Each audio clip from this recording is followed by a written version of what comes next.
Good morning, ladies and gentlemen. I am the CHALL, Rovers till I die, and welcome to a transfer update video here about Doncaster Rovers Football Club. Now, we're going to go through all the details on this story. You'll have seen it in the news over the last 48 hours. Is Dan Pybus going to be a Rovers player? Now, please like, comment, subscribe, click the notification bell to name this YouTube video. Let's get straight into this one. So, I'm not going to confirm or deny anything on here. This video isn't about speculating or anything like that. This is about me looking at what's been reported, seeing the stats on this player and deciding whether it would be a good move even if it was true or not. This is nothing to do with speculation. This is just looking at the player, looking at what's been said and sort of deciding for myself whether it's a player I would sign. This is nothing about him move. This is not me saying, oh, he's going to move to Doncaster. That's not what I'm saying at all. I'm just looking at the player, looking at what's been said and all the details around the story. So this all started about 48 hours ago with Football Insider. Football Insider have got stuff right in the past. There is the whole Gerrard situation at Aston Villa. If you know, you know. So I was very cautious about saying anything too soon on this. And then I see Peter O'Rourke come out over the last 24 hours and say this as well. And that made me think more and more, oh, hang on a second, maybe something in this. But again, I'm not going to jump to conclusions as of yet. So both are reporting, well, Football Insider first and then Peter O'Rourke reported it afterwards, that Leyton, Orient, Doncaster Rovers and Crewe, Alexandra are plotting moves to sign York City's Dan Pybus in January. Now, this is the big thing. He's out of contract this summer. So we would have to either terminate his release 6 months early or spend a nominal or minimal fee on the player. That's what we'll be looking at here. Now, from what I remember, I believe, I mean, correct me if I'm wrong, but wasn't this guy potentially going to Orient back in the summer and then something happened with the move? I don't know if that's true or not. I did see that somewhere, but again, not going to jump to conclusions on that one. So Orient, for me, already has the advantage in this deal anyway, because from what I know, from what I've heard, from what I've seen, I believe he potentially would have been a target in the summer. Crewe, I just don't see the move happening for Crewe. I think they may be after other targets. For us, and I'm going to speak about this in the Kings Lynn preview coming up later today, about why this would be a good move. Now, the reason why this would be, well, the reasons why this would be a good move if it is indeed true. He is obviously a holding midfielder. He's playing in a 4-3-3 with York City at the moment. From speaking to someone from media around York City and around the media people at York, like the media sources around York City, a guy called Ryan, who's a great guy, he sort of said, you know, about Dan, you know, wins nearly every battle, never really has a bad game, he's, 24 years old, holding midfielder, and to be fair, when you look at the way we're setting up, we're set up in a 3-4-3 or a 5-2-3. You have the double pivot in the midfield. Holding midfielder in a box-to-box, for me, works perfectly.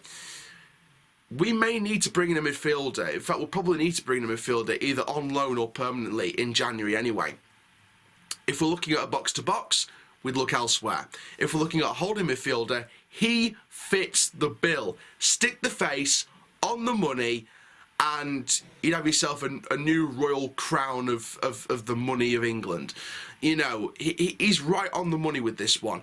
Holding midfielder, works in the double pivot of the 3-4-3, and really works in cohesion together with the box-to-box.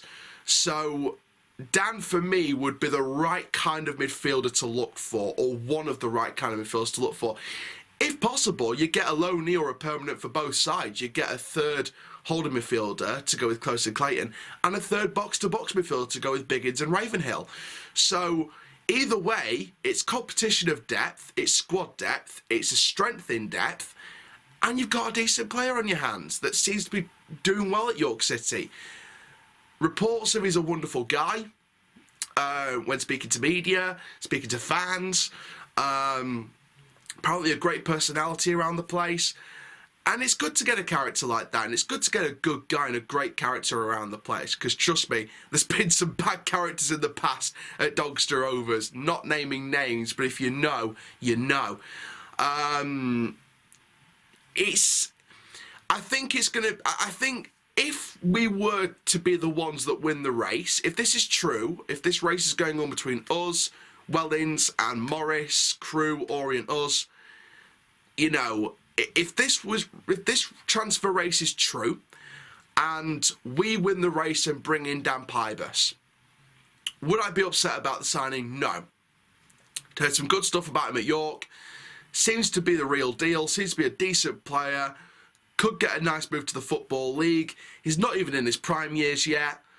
So we've got a good player to build around long term in the spine of that midfield. Obviously, Clayton's coming towards the end in a few years. I think when you look at the age of Clayton, I mean, Clayton wants to keep playing. Yeah, I know, speaking to Adam, he wants to keep playing for as long as possible.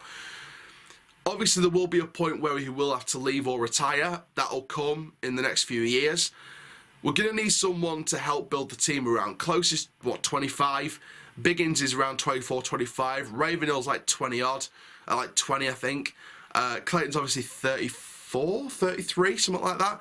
Pybus is 24. So you get another midfielder, not in his prime years yet, that we can build the midfield around for a good few years minimum. So he could be part of a longer-term plan for Danny Schofield and the way he plays. Again, it just depends on the style of play that he plays in that role. Obviously, like I said, speaking to a York reporter, or York City type reporter, he has the qualities, apparently, that ticks all the boxes of a 3-4-3, even though he's the holding midfielder in a 4-3-3, which is a good sign. It's all about the style of the person itself, the style of player that he is. Would that suit Danny Schofield? And that would decide whether we win the potential, if true, race for him or not.